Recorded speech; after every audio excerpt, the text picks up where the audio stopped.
Hi, I'm Lisa Savano. You're watching Rob Report TV. Today we're at the 60th annual Pebble Beach Concours d'Elegance on the concept lawn, taking a look at some of tomorrow's classics. And next, we'll visit the main concours lawn and see some perfectly restored classics of yesteryear.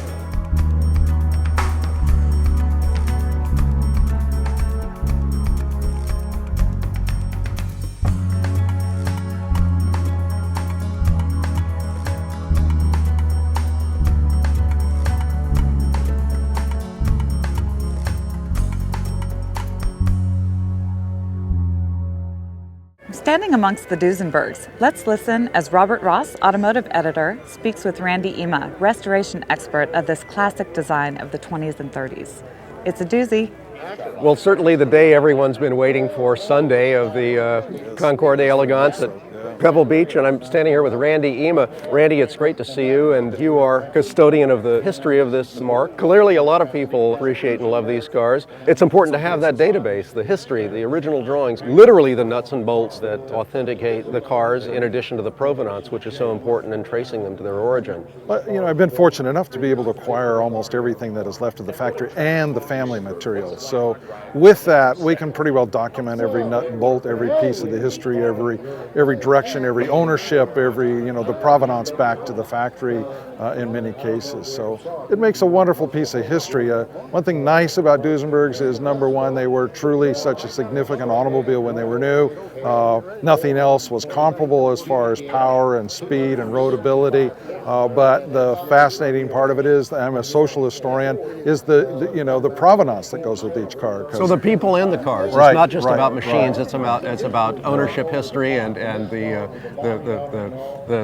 social aspects that underpin the automobiles. Every one of them has a fascinating story to tell in itself, not just the piece of machinery, but also its history. So. And Randy, how many are there? When you talk about numbers, how many were made? 481 cars. There's 378 existing today. So Good heavens, that's quite a. We're missing only 40. There's 40. We have no idea what happened to them, where they went, but for the majority of the cars, the rest of those 60 some odd cars that are missing, we know exactly when they were scrapped, how they were scrapped, where their pieces went, what pieces went where. What great detective work. And speaking of detective work, out of those cars, how many do you imagine you've actually laid eyes on? All but 4. How is this even possible? Yeah, well, I'm probably the only person alive that ever did that, but I've seen all but 4 of them. So. Good heavens! If you were an ornithologist, you'd have seen everything but the dodo bird. Yeah, exactly. I keep a file on every car built by the factory, and that takes up 16 legal-size filing cabinet drawers. So, thousands and thousands of photographs. So the cars, the 4 I haven't seen, I know exactly what they look like, where they are, who owns them. Just haven't gotten around to seeing those last 4. So. What a great story. Would you say the fraternity of Duesenberg owners is a pretty friendly one? Are they a tight group? Well, today they have gotten to the value situation that they are back in their Fortune 500, Forbes 400 type of ownership. So it's changing. There are very few customers that actually drive them anymore. Quite often they're show queens or in collections, and that's fine. I'm glad to see them preserved.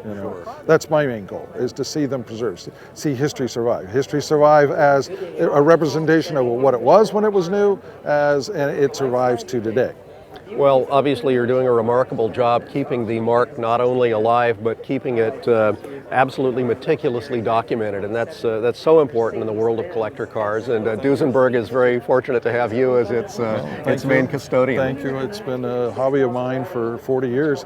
I greatly enjoy it. Still enjoy it today. So. Well, best of luck in the future. Thank you. Continuing to restore them and passing on the tradition too. And hopefully there's some young guys out there who are going to love Duesenbergs as much as you do. Standing in front of what is truly one of the most exquisite cars here. We're standing in front of your 1930 Duesenberg J with a unique Graber body. This is a Swiss body, not only a unique car, but very special in many other ways. What can you tell us about it? Well, the car started life as a town car, which implies a covered rear section where passengers sit with an open front. And it was delivered to New York City, and the woman drove it for a few years and then moved to Paris, and obviously just found that a car that big didn't maneuver very well on the Parisian streets. So she sold it back to the distributor, the Parisian distributor for Duesenberg. And the distributor ended up sending the car to Switzerland to have this body on it.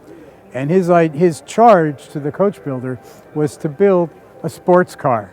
And so what they did was essentially build this body almost all in aluminum. The only thing that's steel is the center section.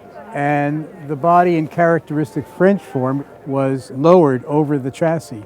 They also used all European gauges in the car. So they turned it into what almost looked like and probably felt like a sports car. It has a feature of European shock absorbers, which are adjustable from inside the car. So if you were driving around the city, you'd set the shock absorbers soft so it's a nice, easy ride. Fantastic. If you were trying to go fast on a mountain road, you'd crank them the other way and the car would perform entirely differently. And this would go fast. This was a real road racer for the Oh time. yeah, oh yeah. These cars would do an easy 105 miles an hour.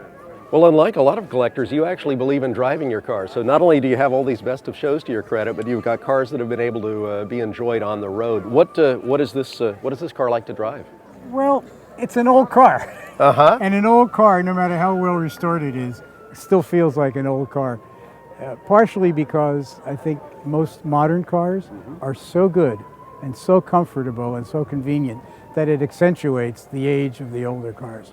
But it's actually lovely. It drives very fast, it's very able, its steering is relatively light, and it's a pleasure. Well, Sam, it's a great pleasure to see this car. Thank you for bringing it out and sharing it with everyone, and obviously best of luck at the show and in your future endeavors, and we look forward to much. seeing more. Thanks for joining Rob Report at the 60th Annual Pebble Beach Concours d'Elegance.